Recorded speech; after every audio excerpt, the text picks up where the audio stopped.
Assalamualaikum warahmatullahi wabarakatuh. Salam sejahtera bagi kita semuanya. Perkenalkan, saya Abdul Ghali Ardiansyah. Saya mahasiswa hukum bisnis dari Universitas Tomoga Kota Mopagu. Di video ini saya akan menyampaikan pendapat pribadi saya terkait beberapa aspek penting dalam RUU KUHP, mulai dari perbedaan dengan KUHP lama, perlindungan hak asasi manusia, hingga kelebihan dan kekurangan rancangan undang-undang tersebut. Semoga apa yang saya sampaikan dapat memberikan wawasan baru dan menjadi bahan refleksi bersama.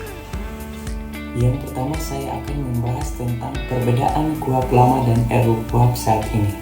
Pertama-tama, jika kita bandingkan KUHP lama yang telah berlaku sejak tahun 1981 dengan RUU KUHP yang sedang dibahas saat ini, kita akan menemukan pergeseran paradigma yang cukup signifikan.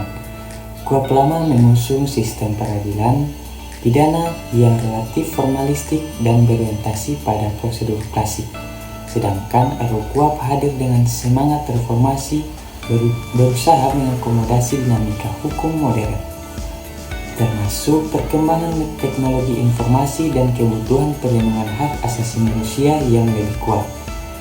Salah satu perubahan mendasar adalah penghapusan hakim periksa yang selama ini berperan sebagai kontrol internal dalam proses penyidikan.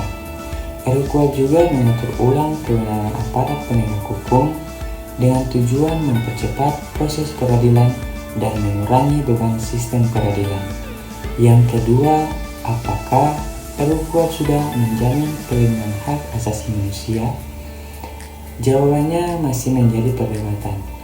KUHP lama sudah mengadopsi prinsip-prinsip dasar seperti hak atas bantuan hukum, praduga tak bersalah, dan hak untuk didengar secara adil. Namun, beberapa pasal dalam RUU KUHP dianggap berpotensi melemahkan perlindungan tersebut. Misalnya, pembatasan objek pra-peradilan dan penghapusan hakim periksa dapat mengurangi mekanisme kontrol terhadap penyalahgunaan kewenangan aparat penegak hukum. Oleh karena itu, meskipun RUU KUHP berupaya modernisasi, perlu adanya penegasan kembali bahwa hak asasi manusia harus menjadi fondasi utama dalam setiap proses hukum pidana. Ketiga, kelebihan dan kekurangan RUU KUHP.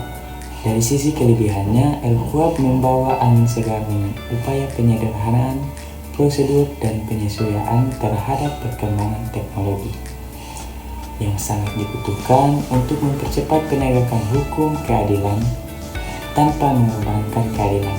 RUU KUHP juga berpotensi memperkuat koordinasi antar aparat penegak hukum, namun kekurangannya tidak bisa diabaikan. Beberapa ketentuan yang mengurangi ruang pengawasan yudisial dapat membuka peluang terjadinya pelanggaran HAM. Ini menjadi catatan penting yang harus diperhatikan agar RUU KUHP tidak menjadi alat yang justru mengancam keadilan dan kebebasan individu. Yang keempat, sebagai penutup, saya ingin menyampaikan beberapa masukan untuk pembuat undang-undang. Yang pertama, pastikan perlindungan hak asasi manusia menjadi pijakan utama dalam setiap pasal RUU KUHP. Yang kedua, perkuat mekanisme pengawasan yudisial agar aparat penegak hukum tidak dapat bertindak sewenang-wenang. Yang ketiga, tingkatkan transparansi dan keterlibatan publik dalam proses legalisasi agar RUU KUHP benar-benar mencerminkan kebutuhan dan aspirasi masyarakat. Keempat, jangan lupakan pentingnya pelatihan dan edukasi bagi aparat penegak hukum agar implementasi RUU KUHP berjalan efektif dan berkeadilan. Demikian pendapat pribadi saya mengenai RUU KUHP. Semoga pembaruan hukum acara pidana ini dapat membawa keadilan yang lebih nyata dan perlindungan hak asasi manusia yang lebih kuat bagi seluruh rakyat Indonesia. Terima kasih atas perhatiannya. Wassalamualaikum warahmatullahi wabarakatuh.